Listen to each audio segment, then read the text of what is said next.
회계의 사항입니다.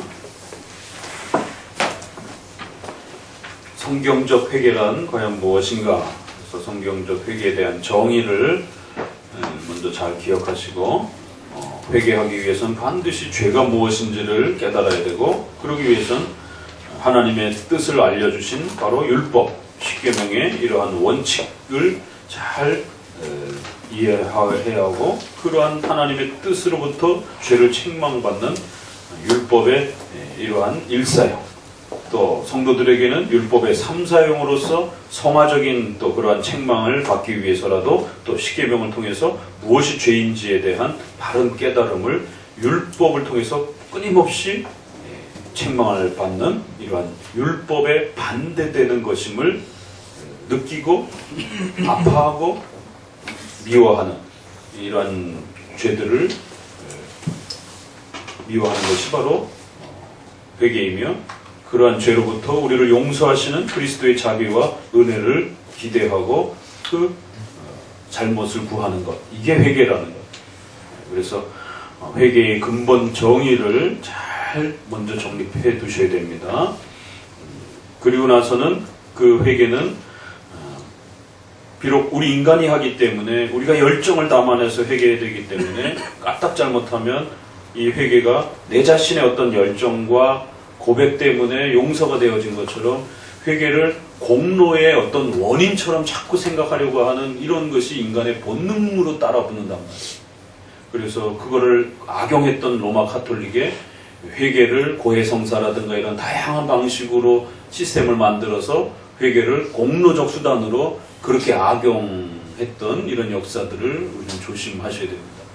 또 반대로 구원파와 같은 또 이러한 극단적인 분파들이 등장을 해서 마치 크리스찬이 되고 난 이후에는 어떠한 죄도 짓지 않는 것처럼, 죄가 우리랑 더 이상 상관이 없는 것처럼 이렇게 완전주의의 이러한 또 부분들을 소개를 해가지고 성도들로 하여금 죄에 대해서 희박하게 만들어 가게 하는, 자기는 이미 천국 간 백성이다라고 하는 이 안정감이 마치 성화적인 죄도 없는 것처럼 이렇게 착각을 해서 죄에 대해서 무감각하게 만드는 이러한 또 악용이 있습니다.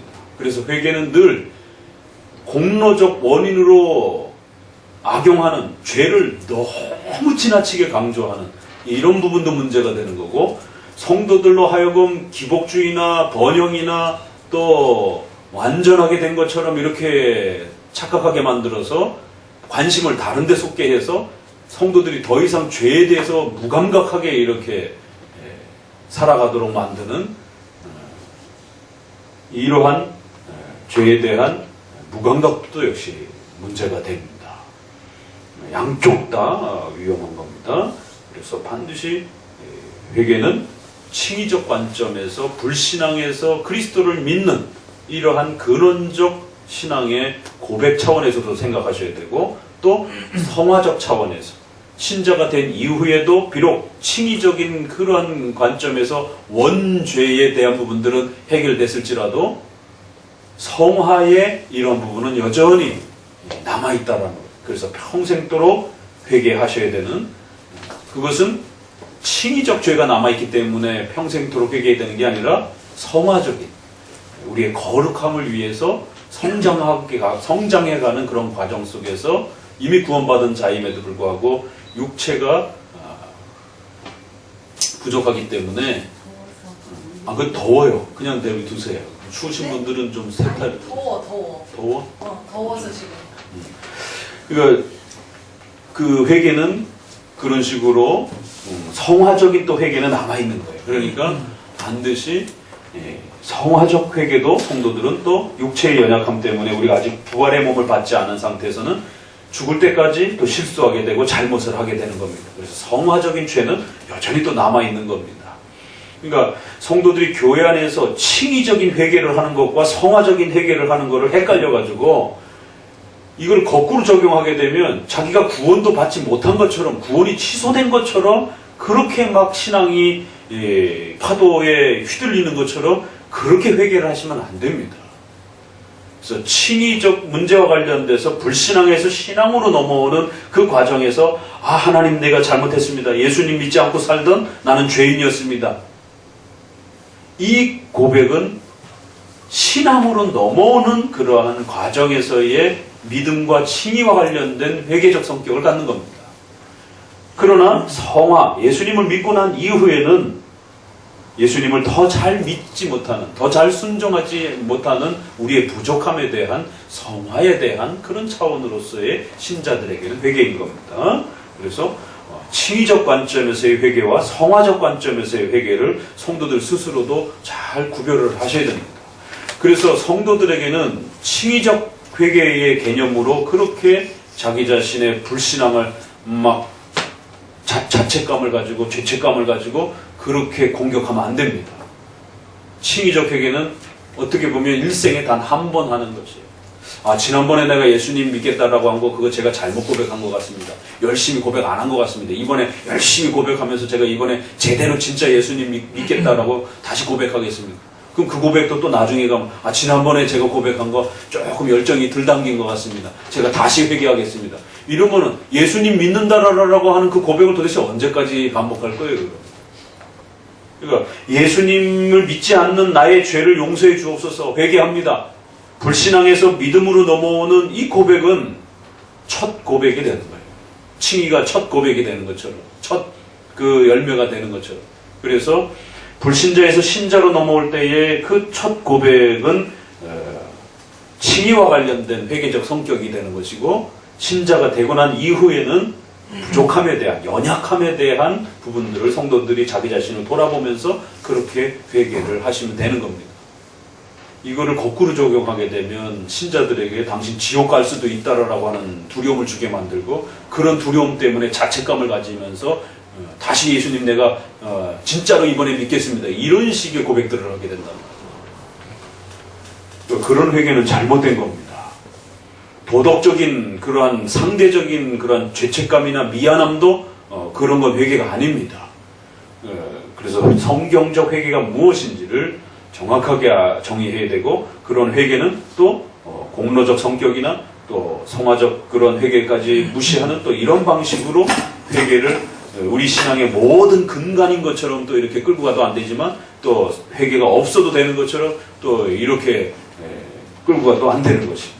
그래서 회개는 반드시 칭의적 성격의 요소가 있고 성화적 성격의 또 이러한 요소가 있어서 반드시 그 회개라는 과정을 통해서 예수님을 믿고 신앙의 과정으로 들어오게 된다는 거예요. 그래서 이 회개는 반드시 필수적이다라는 것입니다.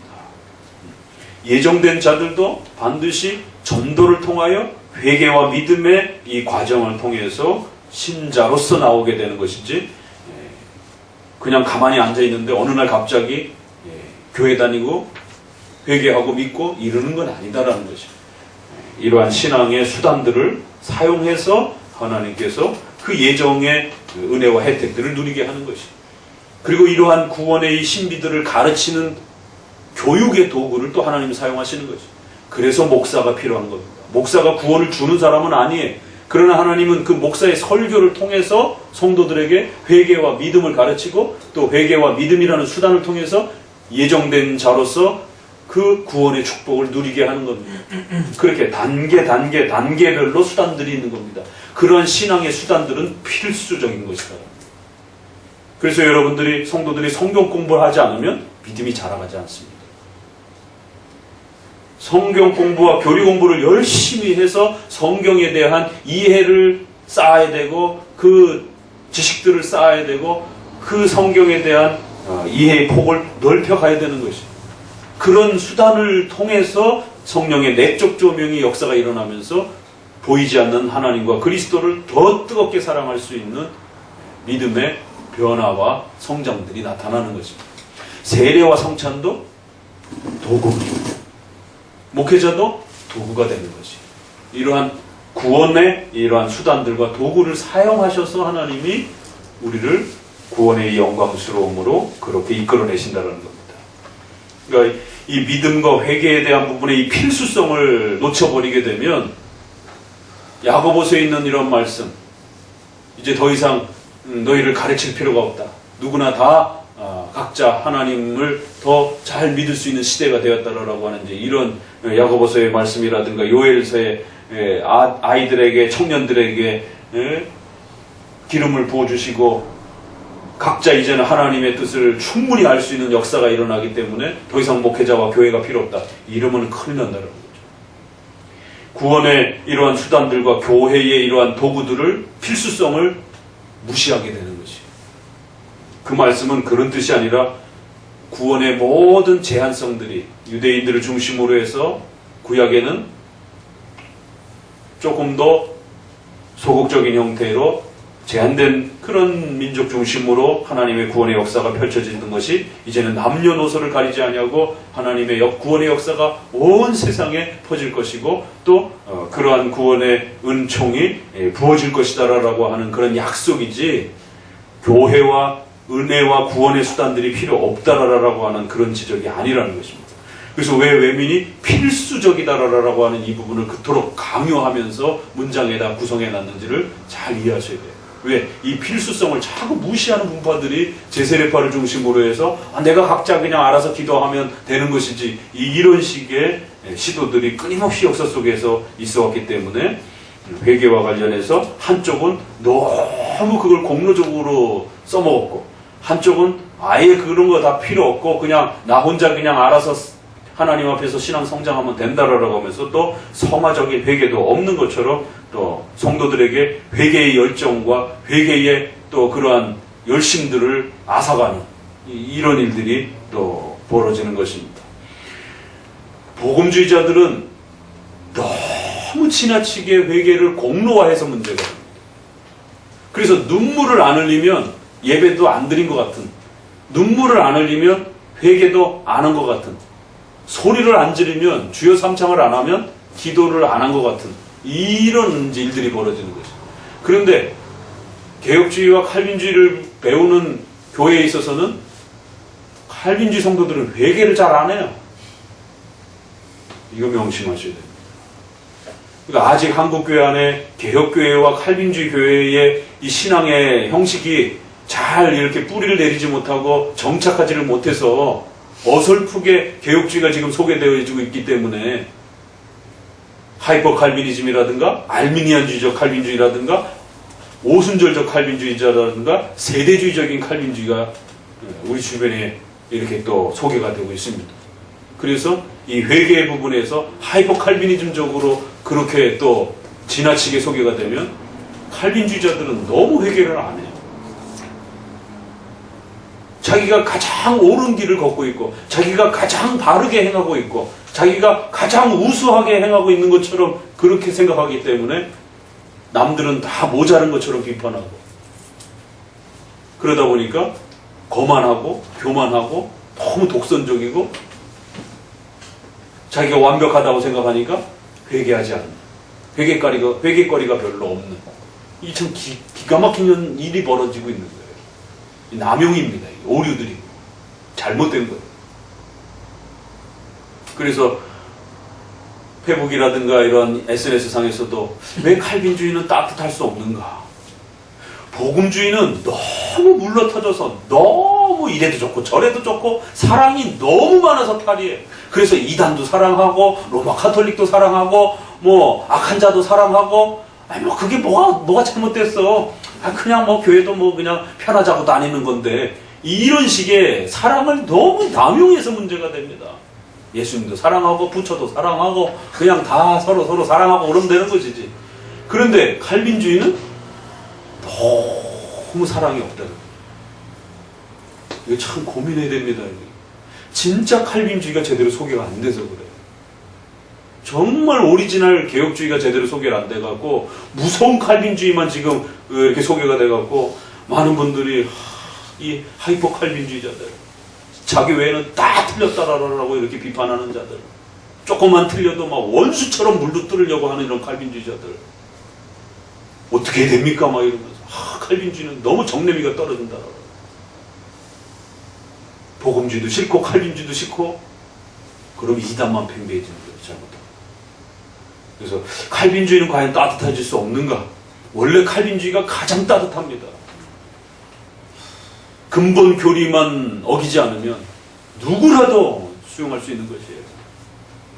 진리의 문제이기 때문에 진리를 넘어서는 것까지 우리가 수용할 수는 없습니다. 일계명을 어기는 자를, 일계명을 받아들이지 않는 자를 어떻게 우리가 사랑할 수 있겠어요? 그건 죄악의 문제인데. 하지만 일계명만 넘어서면, 진리의 근본 교리만 지키면 나머지 부분에 대해서 조금만 부족해도 얼마든지 이해하는 거예요. 그러라고 웨스민스터를 만들어준 겁니다. 성경 해석에 여러 관점이 있지만 이렇게도 볼 수 있고 저렇게도 볼 수 있는 다양한 관점이 있는데 최소한 이 정도까지는 봐야 된다는 거예요. 그러면 나머지 부분에 대해서는 좀 더 다르게 봐도 이 선을 넘지 않는 이 마지노선을 거줬으니까 이 마지노선만 넘지 않으면 얼마든지 이해하고 그렇게도 해석할 수 있네? 그렇게도 해석할 수 있네? 기다려주고 참아내주라는 거예요. 그래서 우리가 개혁주의자들이 얼마나 뜨겁게 사랑할 수 있는지를 보여주기 위해서 웨스민스터와 도르트 신조를 고백해 준 겁니다. 진리의 문제가 있기 때문에 아무나 다 사랑할 수는 없어요. 하나님과 벨리알을 같이 사랑할 수는 없는 겁니다. 그렇다고 해서 하나님을 사랑한다고 해서 또 자기와 같은 방식으로 성경 해석하지 않는 모든 자들을 갖다가 정지할 수는 없는 겁니다. 그러니까 이 정도 기준만 지키면 나머지는 얼마든지 뜨겁게 사랑하고 이해할 수 있다는 겁니다.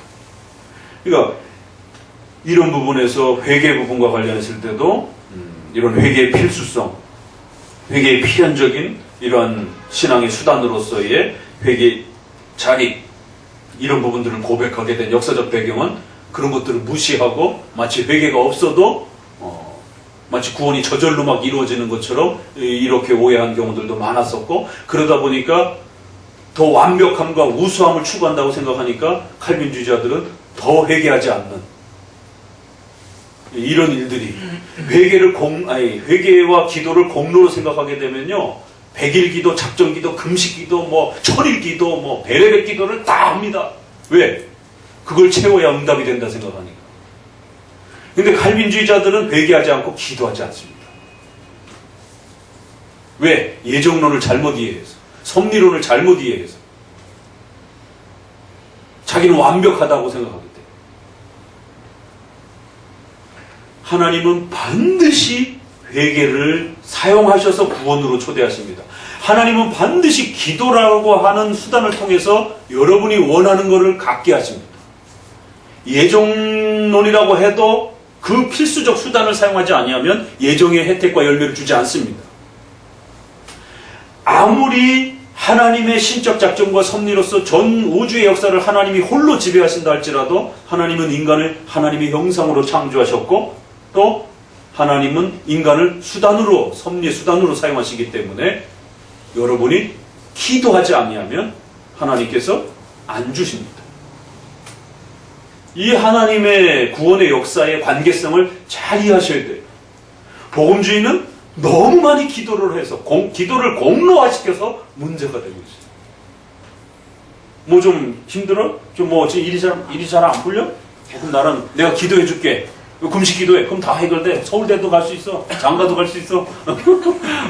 1억도 벌 수 있어. 이게 문제가 되는 거예요. 그러면서 1억 받으면 1,000만 원은 되나? 이런 식이 이제 되니까. 병 고쳐줄게. 기도해. 돈 내놔. 이게 문제가 돼. 공로화시키는 것이에요. 그건 내 공로 때문이야. 너 공로 때문이야. 이렇게 되는 거예요. 그러나 하이퍼칼비니즘과 또 지나친 이러한 교조주의적인 이런 개혁주의는 기도하지 않는 것이. 이 심각합니다.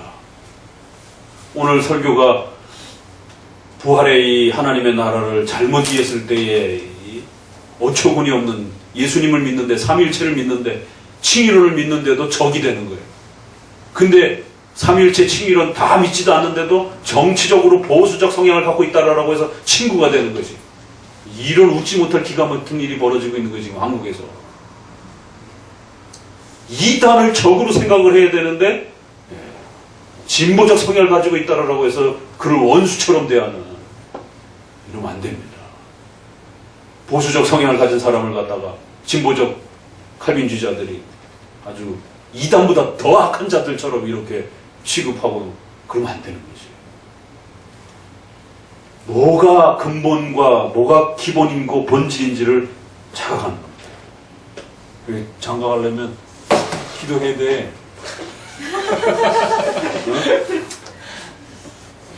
기도하셔야 그 열매가 주어집니다.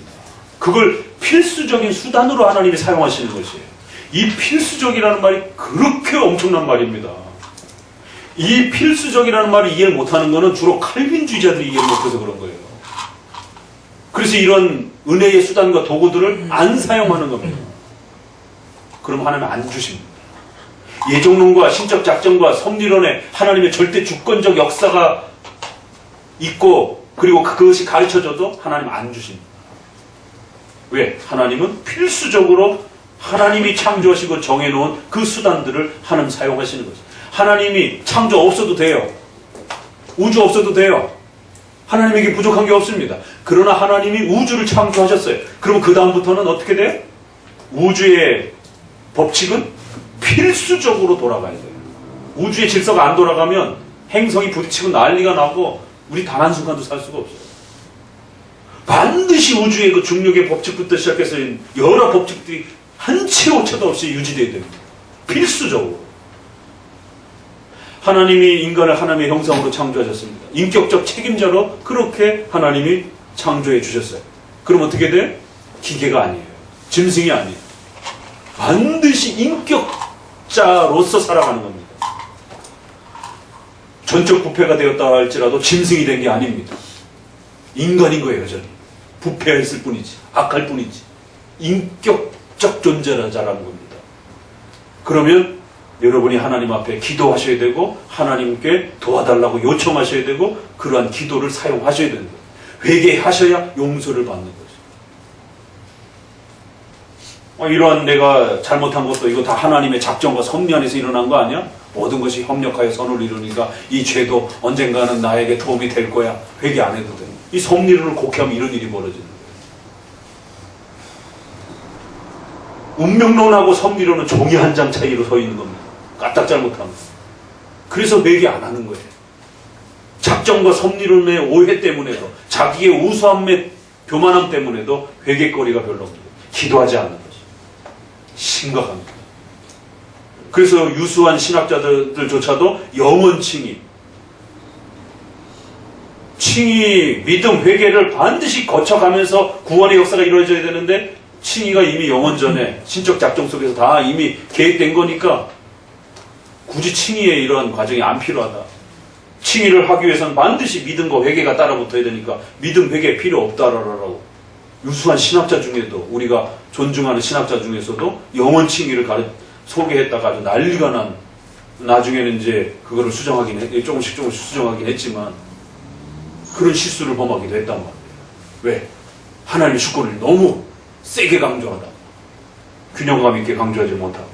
그래서 회개와 기도와 이런 믿음의 이러한 소중한 이 신앙의 질서 차원에 있어서 칼빈주의자들은 믿음과 회개 부분을, 기도 부분을 너무 못하는, 복음주의권 사람들은 그거를 공로화시켜가지고 자기 믿음 때문에, 자기 기도 때문에, 회개 때문에 마치 뭐가 이루어진 것처럼 그렇게 의기양양을 해가지고 하나님 앞에 협박하듯이 막 그렇게 기도를 하질 않나. 이게 문제예요. 그렇지만 칼빈주의자들은 아예 기도도 안 해. 협박을 하거든 뭐라든 아예 기도를 안 해. 어차피 다 이루어지고 때가 되면 다 하나님의 뜻 속에서 이루어지겠지. 이루고들. 심각합니다. 그래서 저희가 전도사 때 이 칼빈주의를 한참 막 초창기에 공부할 때 공부는 열심히 하는데 기도를 안 해요. 우리 스스로도. 그래서 많이 옥신각신했어요.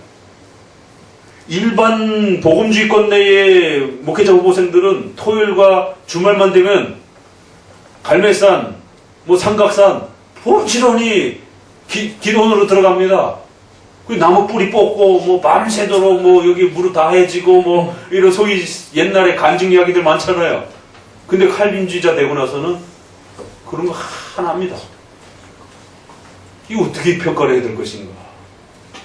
이쪽은 나무 뿌리 뽑아야 뭐가 역사가 일어나는 거예요. 능력받는다 이렇게 생각하는 거예요. 그건 잘못된 거예요. 그런데 또 이쪽 하이퍼 칼빈이즘은 아예 기도를 안 해요. 이 문제가 심각한 거죠. 둘 다 잘못된 겁니다. 그래서 회개와 믿음과 기도 이런 부분들이 필수적이다라고 하는 이 부분을 잘 이해하셔야 됩니다. 공로적이진 않아요. 그러나 필수적이에요. 그래서 반드시 해야 합니다. 여러분이 얻고 싶은 게 있으면 질병의 치료를 받고 싶으시면 반드시 기도하셔야 돼요. 저 삼각산이나 능력 많은 사람한테 안수받으러 쫓아다닐 필요는 없어요. 그런 건 안 해도 돼요. 그러나 반드시 매달려서 기도하셔야 됩니다. 하나님께 뭐 100일씩 금식 기도하라고 하지는 않겠어요. 그러나 열심히 기도는 하셔야 됩니다. 장가 가고 싶으십니까? 기도하셔야 됩니다. 돈을 벌고 싶으십니까? 재정에 자립을 하고 싶으십니까? 열심히 공부하셔야 돼요. 아니 이제 기도하셔야 됩니다. 그 얘기도 하고 싶었는데 순서가 제가 먼저 나왔어요. 기도도 하셔야 됩니다. 수요일 날은 돈 얘기했잖아요. 8계명과 관련해서. 수요일 날 온 사람에게는 그런 혜택도 있어요. 여기에는 녹음 안 냈습니다. 그래서 어떻게 투자해야 될지 이런 부분에 대해서 현재 지금 경제적인 흐름에 대해서 나름대로 이렇게 좀 목사님이 살펴주면서 우리 성도들에게 좀 도움이 될 만한 부분을 짚어주기도 했는데, 그러니까 공부를 해야 경제적 혜택을 이렇게 사용할 수 있고 또 그러면서도 기도하셔야 되는 거예요. 기도하지 않으면 경제적 혜택이 돌아오지 않습니다. 결혼도 마찬가지입니다. 때가 되면 알아서 배우자가 턱 나타나는 게 아닙니다. 그러면은 혼자서 살 수도 있어요. 잘못하면. 열심히 배우자 달라고 하나님께 기도하셔야 됩니다. 매달려서 배우자를 보내달라고 기도하셔야 됩니다. 그래야 하나님이 또 보내주시는 것이. 이게 필수성이 이렇게 같이 매여 있는 거예요. 그건 공로는 아니에요. 공로성과 필수성을 개념을 헷갈리면 안 됩니다. 회개하셔야 됩니다. 기도하셔야 됩니다. 아까 덥다고 하신 거죠? 결혼을 위해서, 재정을 위해서 이거는 우리 삶의 필수적인 부분이기 때문에 아주 직결되는 부분이기 때문에 특별히 성인이 되고 나서는 이 결혼과 재정에 대한 문제 부분에서는 더 많이 교회도 위해서 목사님을 위해서도 기도해 주시고 결혼과 재정에 대한 문제 부분을 위해서 열심히 더욱 많이 기도하셔야 됩니다. 자, 4항 읽어봅니다. 아무리 작은 죄라도 멸망에 해당하지 않는 죄가 없는 것 같이 아무리 큰 죄라도 참으로 회개하는 자들에게 멸망을 가져오는 죄는 없다. 이게 이제 로마 가톨릭 때문에 이런 표현이 들어오는 거죠. 5항 사람들은 일반적인 회개로 스스로 만족해서는 안 되며 오히려 자신의 각각의 죄를 개별적으로 회개하도록 노력하는 것이 모든 사람의 의무다. 그러니까 이제 목사님이 자꾸만 성경과 교리를 읽는 훈련을 시켜주는 겁니다. 그러니까 이제 주일 오전 설교도 이제 조금 한 몇 년 차가 된 분들은 물론 눈치를 챌 거예요. 이제 1년 차 되신 분들은 왜 목사님이 이렇게 시작하기 전에 이런 부분들을 이렇게 짚어줄까? 이게 어떤 면에서는 좀 더뎌 보이고 왜 그런 설명까지 할까라고 이렇게 생각할 수도 있을 겁니다. 그렇지만 이제 몇 번 강의 설교를 몇 년 차씩 이렇게 들어보신 분들은 어떻게 성경의 문맥의 흐름을 잡아야 되는지를 놓치지 않도록 이 이야기와 앞의 얘기가 어떻게 연결되는지, 어떨 때는 상관없이 잠언서처럼 넘어가기도 하지만 성경의 대부분 이야기들은 문맥을 타고 넘어간단 말이에요. 그러면 저 멀리 있는 이야기도 여기랑 또 연결이 된단 말이에요. 근데 성도들은 아직 그런 훈련이 안 돼 있기 때문에 이 이야기와 저 얘기가 어떻게 서로 연결되는지 잘 와닿지 않는단 말이에요. 그래서 그 문맥을 잡아가는 훈련을 시켜주고 그 문맥을 잡는 데 있어서 키워드는 어떤 단어, 어떤 문장이 된단 말이에요. 그래서 어떤 단어와 문장이 중심이 되는지를 문맥의 흐름을 따라서 잡아가는 훈련을 하는 거예요. 근데 우리는 대부분 큐티식의 훈련이 돼 있어갖고 그건 큐티식 훈련이 안 시켜줘도 인간은 본능적으로 자기 필요한 단어만 눈에 들어와. 결혼하고 싶은 사람은 길거리를 다녀도 간판 중에서도 왜 하필이면 사랑이라고 하트 모양만 자꾸 들어오고 병이 걸려있는 사람은 치료 병원만 눈에 들어오고 그런 거예요. 인간의 본능이라. 자기 필요만큼만 눈에 들어오는 거예요. 그렇게 성경이 주관적으로 눈에 들어오면 안 되는 겁니다. 객관적으로 읽혀져야 되는 거예요. 일단은. 그리고 난 다음에 그 뜻 앞에 내가 무릎을 꿇을 것인가 받을 것인가 주관적인 싸움을 하는 겁니다.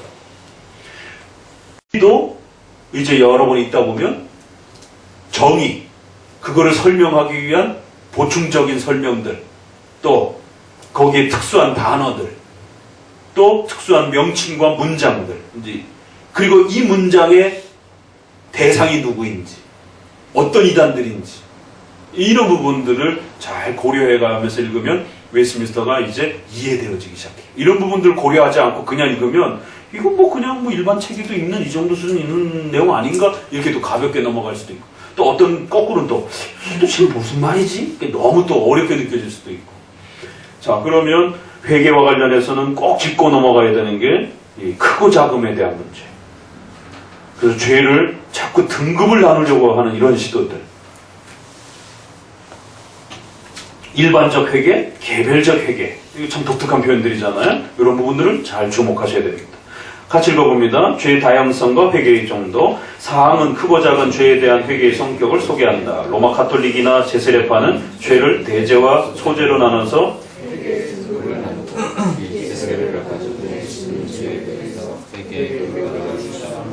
미사나 고해 성사만이 사죄의 수단이라 하여 회개의 의미를 변질시켰다. 이런 회개론 때문에 사제들의 사제권은 막강한 권력을 갖게 됐다. 하지만 장로교회는 비록 죄의 다양성과 영향의 정도에 따라서 크고 작은 죄가 있을 수 있지만 회개를 불가능케 하는 대죄와 소죄 개념을 인정하지 않는다. 그러니까 로마 카톨릭처럼 우리는 죄를 등급화시키진 않아요. 그러나 죄의 정도의 차이는 있다는 것은 인정을 합니다. 그걸 잘 구별하셔야 됩니다. 죄가 등급이 있는 건 아닙니다. 그러나 심각한 죄와 좀 더 덜 심각한 이러한 죄는 분명히 구별되어 있습니다. 사람을 한 사람 죽인 죄와 사람을 1000명을 죽인 죄는 분명히 정도의 차이가 나는 것이 같지 않습니다. 그래서 지옥에 가서도 차이별로 벌을 받는 거예요. 여기까지는 우리 개혁주의가 인정을 합니다. 지옥에 가서 똑같은 벌을 받는 게 아니에요. 10,000명을 죽인 자는 더 심각하게 벌을 받는 거예요. 그러면 천국도 그런가요? 네. 상급의 차이가 있습니다. 그러면 여기서도 차별 대우를 받았는데 저기 가서도 차별 대우를 받아야 되나요? 이러니까 이제 또 한쪽에서 극단적인 주장이 상없다. 또 한쪽에서는 가니까 아파트가 100평이더라. 천국과 지옥 이제 이러한 그 경험하고 간증하고 이런 분들이 이런 극단이 또 나오는 겁니다. 결국에는. 그러니까 엊그제 밴드에서도 그 비슷한 그 천국과 지옥에 대한 문제점을 지적하신 분의 글이 있었는데 그걸 보고 어떤 분이 전화를 또 주셨어요. 그래서 사실은 제가 이런 경험을 천국 지옥 경험을 좀 했는데 그렇다고 제가 그걸 중요하게 여기는 건 아니고 저도 칼빈주의를 좋아하지만 제가 그런 특별한 경험을 예전에 했었습니다. 이걸 칼빈주의 안에서 어떻게 해야 됩니까? 그거는 그러면 악마가 준 건가요? 이러면서 저는 그 경험 이후에 신앙이 더 뜨거워졌거든요. 이러면서 일체 천국과 지옥에 대한 성경에서 설명하지 않는 그런 경험들은 그건 잘못된 겁니다. 아쉬우셔도 끊어내셔야 됩니다. 우리가 신앙으로 들어오는 과정에는 별의별 희한한 경험들을, 종교적 경험들을 하기도 하고 또 인간은 종교적 존재이기 때문에 이 뇌의 이 기능이 신비로운 그런 알 수 없는 그런 여러 가지 이 경험들을 가능케 하기도 합니다. 만약 그 경험이 신자에게만 있다라면 혹시라도 아주 특수한 경험으로 일생에 살면서 아주 특별한 경험으로 자기에게 남아있을 수도 있습니다. 그건 절대로 간증해서도 안 되고 절대로 드러내서도 안 되고 그냥 혼자서 그냥 하나님 앞에서 그냥 간직하고 사는 겁니다. 그러나 그게 불신자에게도 있는 그런 경험들이라면 그건 가짜일 확률이 훨씬 높습니다. 중들도 천국과 지옥 많이 갔다 왔다 합니다. 무당들도 천국 지옥 많이 왔다 갔다 하고 이야기합니다. 얼마 전에 영화에 나온 그 신과 함께인가 그런 영화도 그 무간지옥부터 시작해갖고 지옥이 8단계로 있고 이거 다 그 불교에서 나온 그 지옥 개념. 그리고 웃긴 건 불교는 원래 지옥 개념이 없어요. 도덕 규범이기 때문에. 불교는 종교가 아닙니다. 종교는 반드시 내세를 이야기를 해야 돼요. 구원자를 얘기를 해야 돼요. 그게 종교적 기능 틀이에요, 기본. 근데 불교는 덕을 쌓는 거예요. 욕심을 버리면서 덕을 쌓는 거예요. 그래서 종교가 아니에요. 그런데 한국 불교로 넘어오면서 내세가 생겼어요. 그래서 극락세계, 지옥, 8간 지옥 이런 부분들이 이게 이제 짬뽕이 된 거죠. 이제 한국 불교는 그러니까. 그런 면에서 천국과 지옥의 이러한 경험들은 전부 다 끊어내셔야 됩니다. 그게 개혁주의 종말론의 원칙입니다. 그럼 지옥에 가니까 어떻습니까? 심각해지지 않습니까? 이게 성경에 없는 지옥의 모습들을 이야기를 하기 시작하게 되면 사람들은 성경의 종말론보다도 그 개인의 간증의 지옥을 더 관심을 갖게 돼요. 지금도 현히 신문에 쏟아져 나오고 있어요. 지옥, 천국에 대한 이런 간증 이야기들이. 근데 대부분 또 거기를 차별되고 그래서 또 천국 갔더니 아파트가 100평이고 뭐 이렇게 해서 물질화시키는 이런 건 잘못된 겁니다. 그러나 분명히 상급은 있어요. 그래서 일찍 예수님 믿은 사람들은 죽을 때까지 죽도록 충성하면서 열심히 전 삶을 하나님을 위해서 바치라는 것이. 죽는 그 순간에 예수님 믿었던 그 예수님과 함께 죽었던 그 강도는 비록 천국은 갔을지라도 상급 면에서 분명히 다른 거예요.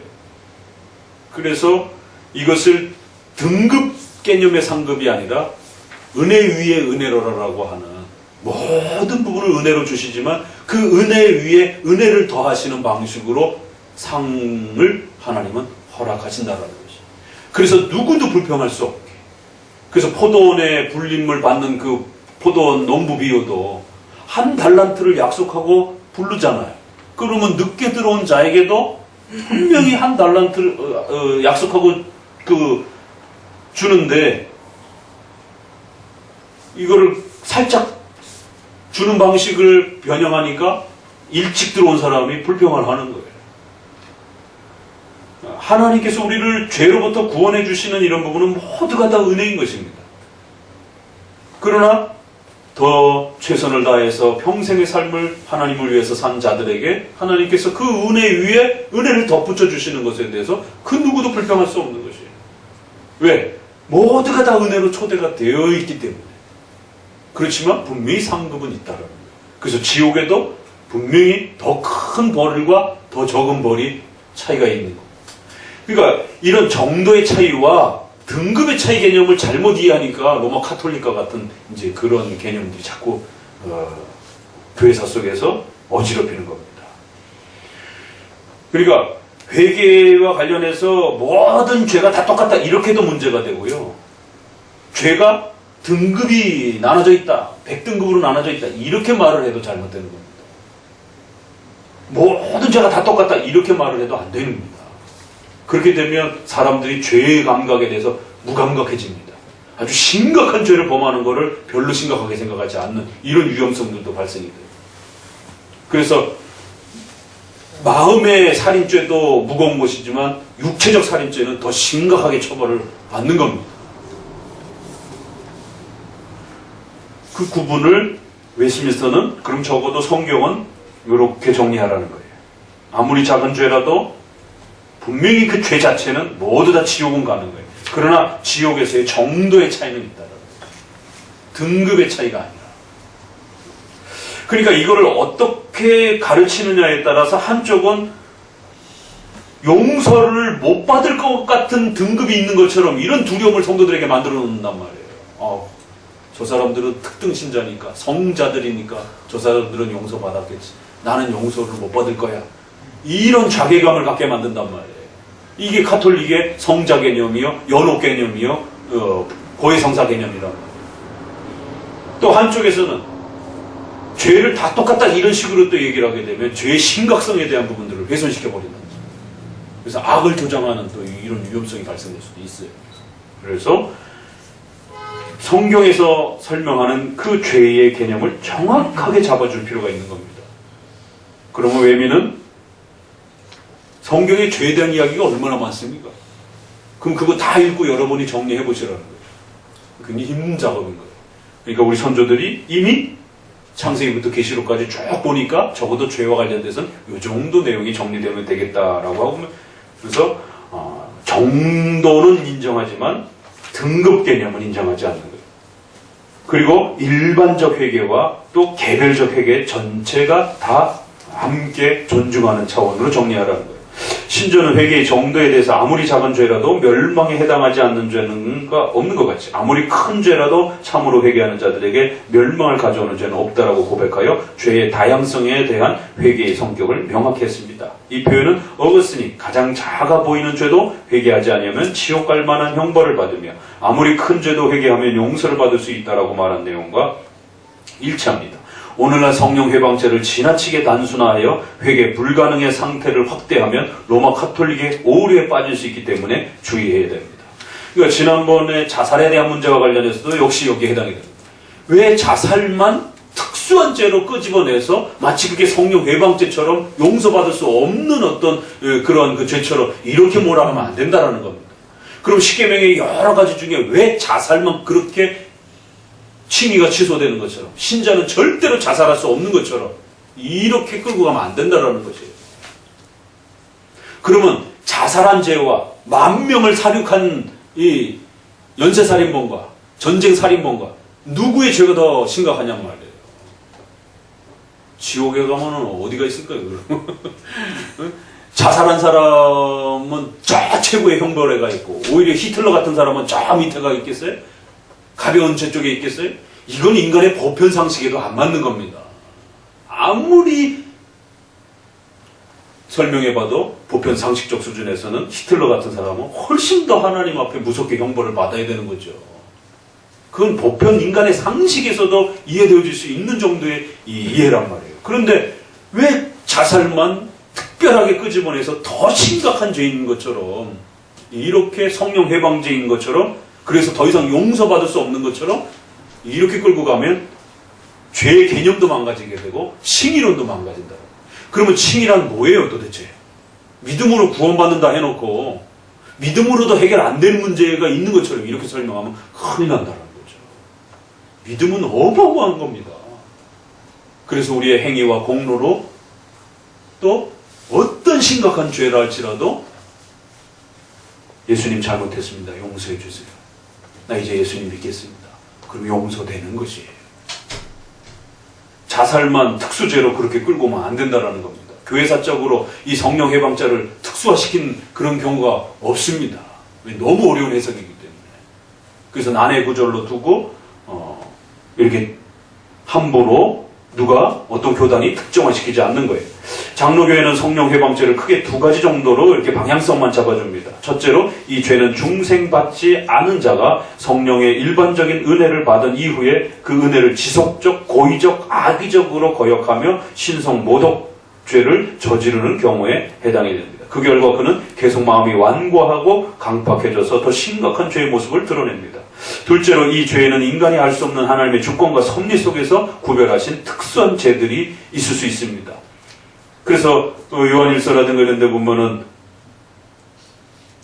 회개에 대해서 용서를 기도하지 말라고 그러잖아요. 그 죄는 용서받지 못한다. 근데 그게 뭔지는 설명을 안 해. 이게 성경의 설명의 방식입니다.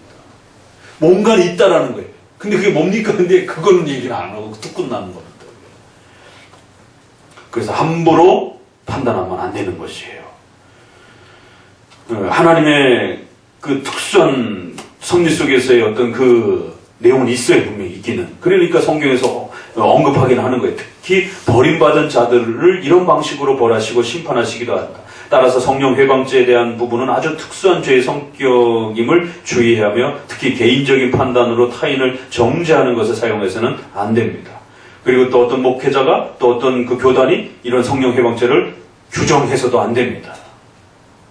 성경도 규정 안 하고 있는데 이런 부분들 자칫 지나치게 규정하다가는 개인에게서 회개의 용서를 빼앗는 이런 심각한 일이 벌어질 수도 있다는 거예요. 5항은 회개의 범위와 대상을 다룹니다. 이 내용도 역시 로마 카톨릭이 회개를 지나치게 형식화하고 도식화하여 회개의 진정성을 잃게 만든 것에 대한 비판이 담겨 있습니다. 신조는 회개의 범위와 대상을 둘로 구별했습니다. 첫째는 일반적인 회개로 교회 전체가 함께 탄식하고 회개하는 공적인 성격입니다. 둘째는 개인적인 회개로 신자 각자가 자신의 개인적인 죄를 개별적으로 회개하는 주관적인 성격입니다. 회개는 이러한 두 면들이 같이 섞여 있어요. 이거를 조금 더 한 번 더 설명하면 이제 6항에 구체적으로 공적 회개와 사적 회개로 나눠지기도 한다는 거예요. 같이 읽어봅니다. 누구든지 죄의 용서를 얻기 위해 기도할 때 하나님께 자기의 죄를 개인적으로 고백해야 한다. 그러면 그는 이 간구와 함께 죄를 버림으로 자비를 얻을 것이다. 마찬가지로 형제나 그리스도의 교회를 실족해 한 사람은 자기의 죄를 사적이나 공적인 고백과 애통으로 피해자들에게 자기의 죄를 고백하도록 기꺼이 힘을 써야 한다. 그리고 이 회개에 근거하여 그 피해자들은 그와 화해해야 하고 또 그를 사랑으로 받아들여야 한다. 회개의 종류는 몇 개인가? 6항은 사적이며 공적인 다양한 회개의 종류를 소개합니다. 장로교회가 말하는 회개의 우선적 태도는 자기의 죄를 개인적으로 고백해야 한다는 고백처럼 사적인 회개에 맞춰져 있습니다. 만인제사장을 외치면서 하나님께 직접적으로 나아가 회개하고 용서받는다는 주장을 했던 내용은 종교개혁 시대의 구원론의 핵심입니다. 로마 가톨릭이 교황과 신부들을 통해서만 하나님을 만날 수 있다고 주장하며 구원의 길을 막았기 때문에 사적인 죄의 고백과 용서는 개신교의 생존을 담보하는 중요한 토대였습니다. 신조는 사적인 회개뿐만 아니라 공적인 회개의 중요성도 강조합니다. 오늘날에는 이 부분이 조금 더 사라져버렸어요. 왜? 로마 가톨릭의 이 고해 성사에 대한 그 두려움 때문에 이 어떤 공적으로 회개하는 이런 부분들에 대한 거를 공론화시켜가지고 써먹었던 로마 가톨릭에 대한 그 위험 때문에 공적인 이 회개 부분들을 많이 놓쳤어요. 그래서 공적인 권징, 공적인 회개 이런 부분들을 좀 우리가 교회 질서 속에 잘 회복해야 됩니다. 로마 가톨릭이 공적 회개를 극단적으로 강조하여 계급적 교회 구조를 확대한 것은 분명히 문제이지만 그렇다고 성경적인 공적 회개까지 버리면 안 됩니다. 우리는 죄의 다양성에서 개별적이고 사적인 죄를 짓기도 하지만 국가와 사회와 타인을 향해서 공적으로 죄를 범하기도 합니다. 따라서 공적으로 또는 타인에게 잘못을 범하고도 단지 하나님께만 개별적으로 회개한 것으로 만족하여 타인에게 용서를 구하지 않는 것은 회개의 참모습이 아닙니다. 이 부분의 중요성을 확립해주기 위해 본신조는 형제나 그리스도의 교회를 실족해 한 사람은 이러면서 공적인 고백을 하도록 힘써야 된다라고 하여 공적 회개를 구별해 주었습니다. 타인에게 입힌 피해는 단순히 말로만 용서를 구할 것이 아니라 피해를 입힌 정도에 따라서 반드시 적당한 피해 보상까지 해야 정당한 회개가 됩니다. 또한 국가와 교회에 입힌 피해도 동일하게 공적인 피해 보상을 해야 합니다. 그러나 이 보상은 하나님께 죄의 값을 치러야 한다는 로마 가톨릭의 보상론이 아니고 남에게 피해를 입힌 것을 회복하는 도덕적이며 윤리적인 피해 보상, 변상의 그런 의미입니다. 신조는 내적인 죄의 고백과 함께 외적인 피해 보상까지 회개의 모습으로 그 열매까지도 이렇게 또 확장해서 소개를 해줍니다. 그러니까 참 이 보상과 변상의 개념도 이게 개념이 잘 안 잡히니까 가톨릭에서는 자꾸만 보상의 개념으로 이렇게 써먹는 것이에요. 그러니 그 반대 개념으로 오늘날 변상의 개념까지 다 없애버렸어요. 그래서 크리스찬들이 굉장히 이기적이라는 말이에요. 잘못해놓고 아 미안해 죄송합니다 하나님께만 용서를 빌면 마치 다 해결되는 것처럼 이것에 대한 그 극단적인 이 변상을 하지 않는 피해 배상을 하지 않는 크리스찬의 이 기독교의 잘못된 이 회개론을 아주 냉철하게 비난한 영화가 뭐예요? 미량인 거예요. 좀 비판적 관점에서라도 좀 보세요. 그 기독교를 공격하는 영화이긴 한데 오늘날 기독교가 그런 욕을 먹을 수 있다는 건 좀 반성적 차원에서 좀 한번 이게 도대체 왜 외부의 사람들이 기독교를 이렇게 보고 있는가에 대해서 좀 보면서 한번 좀 반성해 볼 필요가 있어요. 오늘날 기독교의 회개가 뭐가 잘못됐는지 사람들에게 그렇게 비쳐 보인다는 거예요. 그냥 하나님께만 용서를 구하면 다 해결된 것처럼 피해자에게 찾아가서 피해 보상을 하지 않는 로마 가톨릭이 써먹었던 그거를 극단적으로 염려를 해서 거꾸로도 가는 거예요. 그러니까 항상 기독교 역사는 좌와 우로 치우칩니다, 이게. 그래서 교리가 그거를 균형을 딱 정확하게 잡아주게 되는 겁니다. 개인적인 죄는 하나님 앞에 개인적으로 해결하면 되는 것이에요. 그러나 남이 있고 공적인 성격이 되어지게 되면 반드시 상대방에게 공적으로 그 피해 보상과 변상을 해야 하는 회개가 맞춰지는 거죠. 그래서 5대 제사 뭐가 있죠? 번제, 전부를 살라 바치는. 그래서 이거는 구속, 구원의 개념이 칭의의 그런 개념이 가깝고 두 번째 곡식을 바치는 소제, 감사의 성격이 강하고 그 다음에 화목제, 제물을 나눠서 먹을 수 있는, 제사 바치고 제사장과 제사를 드린 사람들이 같이 나누어 먹는, 그래서 그리스도 안에서 화목하게 되었다라고 하는, 이건 또 번제와 같은 성격이 있는데 조금 또 화목의 개념이 좀 더 강해가 된 거죠. 마지막 두 개, 속죄제, 속건제. 계속 반복해서 기억하셔야 돼요. 구약은 이거 모르면 읽을 수가 없습니다. 속죄제, 이건 성화의 개념과 죄의 제거 개념이 가까워요. 그런데 속건제는 배상 개념이 들어가 있어요. 근원적 차이는 요것만 잘 이해하시면 돼요. 배상 개념이 있느냐? 그러면 속건제예요. 배상 개념이 없이 죄의 용서 개념만 있느냐? 그러면 속죄제예요. 속죄. 그래서 죄를 사하는 개념에, 그래서 우리가 잘못하고 여러 가지 일상 중에 벌어지는 수많은 그러한 잘못들을 용서를 구하는 그런 차원의 죄의 용서 개념이 강하면 속죄제. 그러나 배상 개념이 거기 같이 따라붙어야 되면 반드시 대상과 범위에 따라서 5분의 1, 2분의 1, 10분의 1 이러한 배상이 따라붙으면 속건제입니다. 그러니까 구약에서부터도 벌써 죄의 그 열매 부분에 있어서 개인 개별적인 죄의 용서도 있는 거고, 또 반드시 배상과 변상 개념으로도 또 죄의 또 이러한 그 회개 부분이 있을 수 있다라는 것을 구약에서도 그렇게 가르친 겁니다. 이런 뭔가를 잘못했으면 상대방이 있으면 반드시 상대방에게 피해 배상을 하셔야 됩니다. 기억하셔야 돼요. 남의 돈을 띄어먹고는 하나님 앞에 용서를 구합니다. 하나님 내 죄를 용서해 주세요. 입 샥 닦아요. 그럼 대고 쎄안 되겠어요. 남은 울고 있는데 돈을 돌려주고 하나님께 용서를 구하는 것입니다. 그게 공적인 회개입니다. 그리고 교회적으로 좀 더 공적 치리 형태로서의 죄도 기억하셔야 됩니다. 이건 목사님이 섭리적으로 좀 더 개별적으로 판단하는 것일 수도 있지만, 박근혜 대통령이 탄핵된 사건을 교회사적으로 살펴보게 되면 참 가슴 아픈 일이지만, 우리 교회사적으로 살펴보게 되면 또 다른 관점으로도 볼 수 있어요. 2013년에 제가 그 부산에서 WCC 반대하면서 그 자리에 있었잖아요. 박근혜 대통령 통치 시절에 정부의 돈으로 50억 가까이가 되는 돈으로, 거기에 절반이 정부의 돈이고 절반이 명성교회하고 순복음교회가 대표회장으로 참여하면서 기금을 지원한 겁니다. 그 수천 명이나 되는 사람들, 외국 그 회원들을 비행기값, 숙박비, 음식비, 그 다 누가 됩니까? 경비가 어마어마하게 들어갔는데, 수천 명이 들어왔는데. 이건 교회사적으로 아주 악한, 한국 교회를 망가뜨리는 무서운 죄악이다라고 신학자들이, 보수적 신학자들이 비판하기 시작한 겁니다. 10차 총회가 한국에서 열리면 안 된다라고. 나라도 망할 수 있고 교회도 망할 수 있다라고 엄히 경고한 거예요. 정부 관료자들이 듣지 않은 겁니다. 귀뚱으로 들은 거예요. 외국 사람들이 이렇게 많이 들어온다는데 문화 행사로 세계 각국에다가 한국을 알릴 수도 있는, 이런 차원으로만 생각한 거예요. 절대로 정부 기금으로 이거 도와주지 말라라. 돈이 없으면 행사를 집행 못하니까 자연적으로 취소가 된다.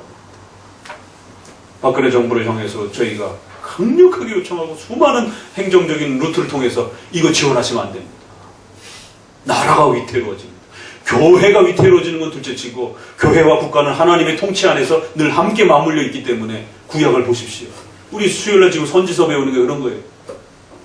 제발 대통령이요, 이 행사에 관여하지 마십시오. 당신들이 법적으로 뭐 허락을 하거나 하는 그거 문제가 아닙니다. 돈만 지원 안 하면 됩니다. 그러면 자연적으로 돈 없으면 못 들어오니까. 제발 이것을 국가의 세금으로 돕지 마십시오. 하나님을 모독하는 신성 모독적인 이 행사에 국가의 위정자가 참여하시게 되면 당신도 벌을 받을 수 있고 한국 나라도 하나님 앞에 책망받을 수가 있습니다. 왜? 세계사적으로 이 WCC를 총회를 개최한 나라들은 굉장히 심각한 국가적인 위기를 겪은 이런 또 역사들도 저희들이 신학자들이 조사해서 또 발표도 하고 그랬단 말이에요.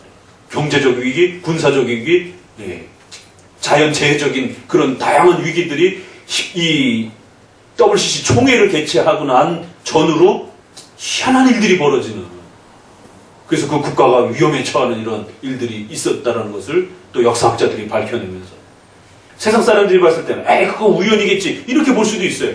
그러나 왜 하필이면 그런 위기가, 그런 어려움들이 그 시대에 WCC 총회에 일어나고 난 그 시점 이후로부터 공통적으로 발생이 되냔 말이에요. 그 한 번, 두 번이면 우연이라 그러지만 그거 10번 총회하는데 10번 다 그렇게 비슷하게 일어나면 그건 하나님의 책망으로 얼마든지 섭리사적으로 또 해석해낼 수도 있는 겁니다. 나라가 위태로워질 수 있습니다. 국가 위정자 당신이 위태로워질 수도 있습니다. 저희가 끊임없이 그걸 경고했어요. 정부 관료들이, 이걸 결정한 관료들이 위험해질 수 있습니다.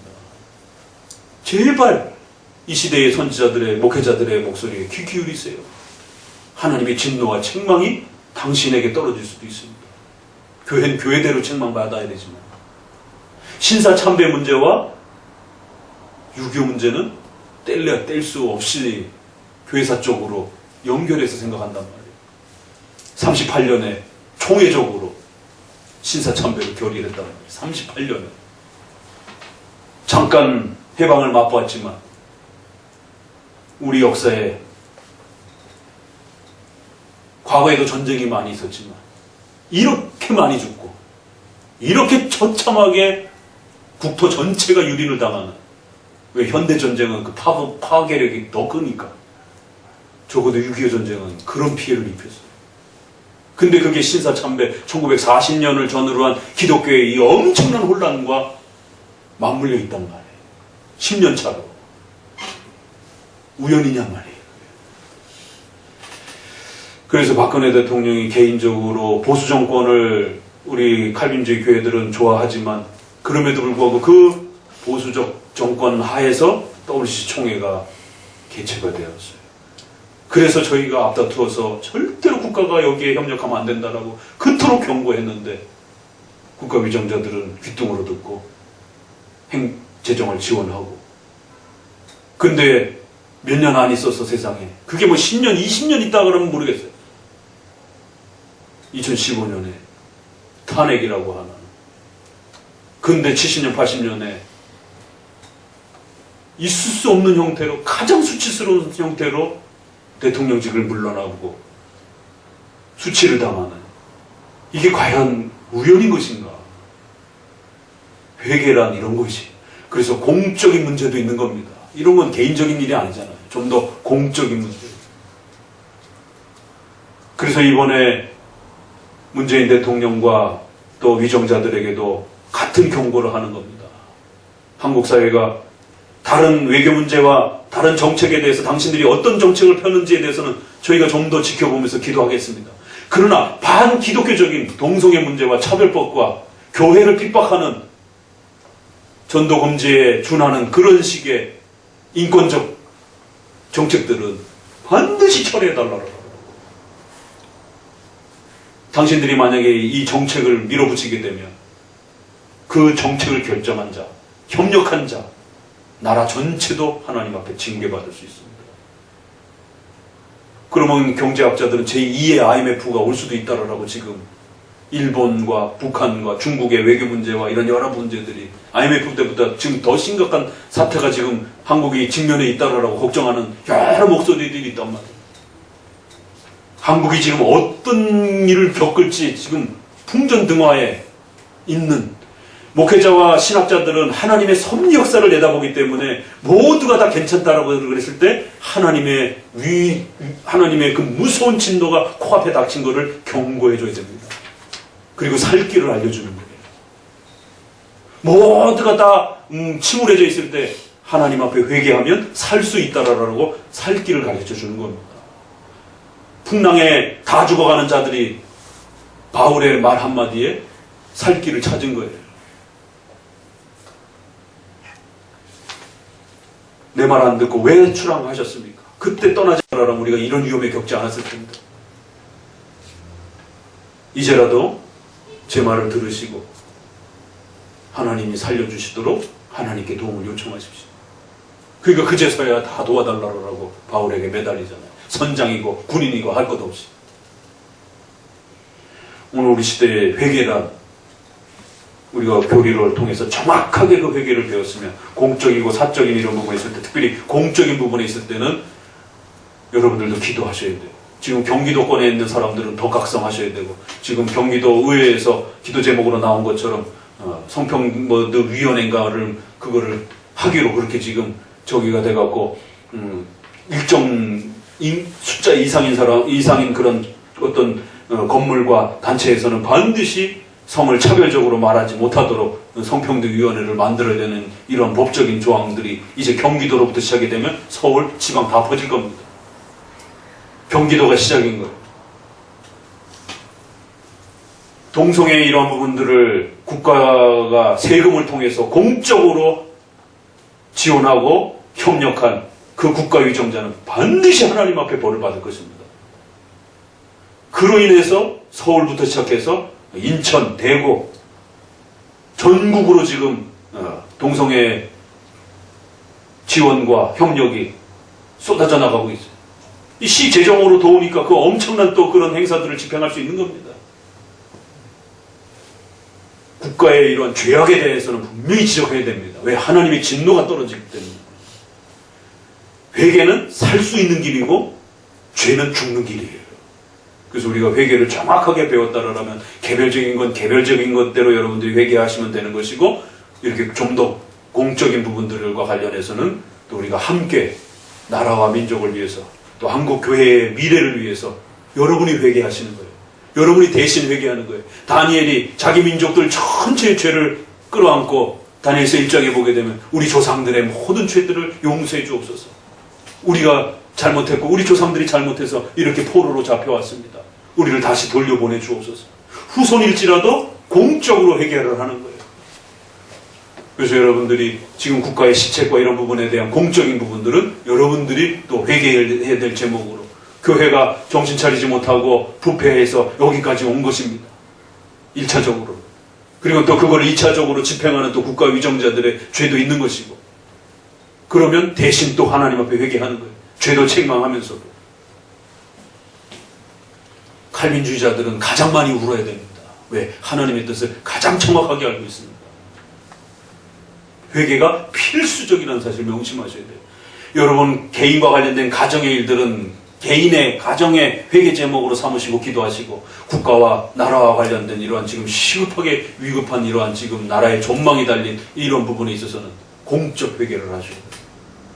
나라 민족을 위해서 많이 기도해 주시고, 특별히 내년 선거를 앞두고 만약에 이제 대통령도 진보적이고 지자체단체장도 진보적이고 국회의원들도 3분의 2가 진보적이면 이제 법을 바꿀 수 있는 일이 개헌의 선이 돼버리고, 그렇게 되면 근대 역사의 7, 80년에 우리는 단 한 번도 경험해보지 못한 새로운 시대에 서게 되고, 또 교회는 가장 역사 속에 반기독교적이었던 로마 카톨릭, 이슬람, 그리고 근대 와선 공산주의라고 하는, 그리고 그 공산주의적 사회주의적 가치를 국가 시스템에다 적용하려고 하는 이러한 새로운 역사 앞에 서게 되는 것이에요. 교회들은 각오하셔야 됩니다. 개헌도 되기도 전에 벌써 이렇게 교회가 여러 가지 방식으로 핍박을 받고 있는데, 그들이 법을 만들 수 있는 그러한 위치에 서게 되면, 그런 권력을 갖게 되면, 그들의 사고 속에 가장 저변에 깔려있는 반기독교적인 교회를 아주 악독한 것으로 생각하는, 거기에 대표적인 그러한 사람들이 이런 여러 가지 그 방송이라든가 그런 어떤 강연에 가갖고 아주 기독교는 악한 것이다라고, 기독교는 한국 사회에서 아주 없애버려야 된다라고 이런 발언들을 아주 노골적으로 그런 강연장에서 쏟아붓고 있는 사람들인데, 그들이 권력과 힘을 갖게 됐을 때 어떤 일이 벌어질 수 있는지, 크리스천들과 교회는 다 죽을 각오하셔야 된다. 역사 앞에 그런 권력이 그들에게 주어지게 되면 교회는 짓밟히는 역사밖에 없습니다. 근대 역사의 로마 카톨릭, 이슬람 다음으로 공산주의가 가장 무섭게, 가장 마지막까지, 가장 악독하게 교회를 핍박했습니다. 그 사실을 잊어서는 안 되는 것이. 진보적 정치 성향을 약간 가지고 있는 것까지 우리가 뭐라 하지는 않습니다. 그러나 그 사고와 방식이 교회를 핍박하는 방식으로 그렇게 노골적으로 드러난다는 거라면 그때는 교회는 성도들은 모두 목숨을 걸고 정치를 하기 위해서가 아니라 진리를 지키기 위해서 반드시 저항할 수밖에 없는 이런 시대가 돌입할 수도 있어요. 회개하셔야 됩니다. 하나님 앞에 살려달라라고. 회개란 살 길을 가르쳐주는 아주 소중한 또 이러한 토대를 가지고 있는 것입니다. 이 정도 마칩시다. 조금만 쉬어볼까요?